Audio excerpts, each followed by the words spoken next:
નમસ્કાર, અસલામ વાલેકુમ.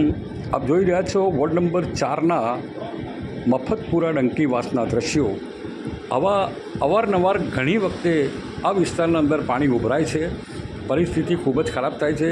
ઘરમાં જવું કે દુકાનમાં જવું એક મોટો પ્રશ્ન ઉપસ્થિત થાય છે. દર વખતે થતી આ સમસ્યાનો કોઈ કાયમી નિકાલ કરવામાં આવતો નથી.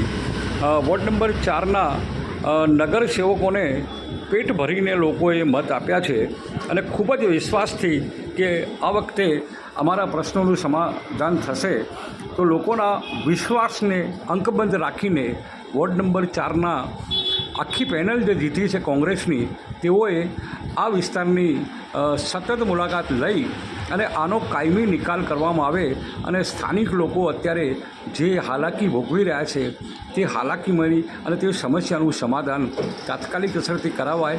માની લો કે એક જ વોર્ડમાં 2-3 પ્રશ્નો હોય તો 4 નગરસેવકો છે તો 4 બે અહીંયા ને બે અહીંયા કામ કરીને આ સમસ્યાનું સમાધાન કરી શકાય છે. લોકો અત્યારે જે હાલાકી ભોગવી રહ્યા છે કે વાહનો ઉપરથી અહીંથી પસાર થવું પણ તેમને ખૂબ મુશ્કેલ બને છે.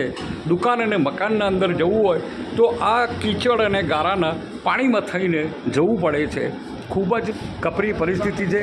એટલે વોર્ડ નંબર 4ના નગરસેવકો આ બાબતે પ્રમુખ, ઉપપ્રમુખ અને નવી ટીમ ચીફ ઓફિસરને જાણ કરીને આ સમસ્યાનું સમાધાન કરાવે તેવી લોકો અપેક્ષા રાખી રહ્યા છે.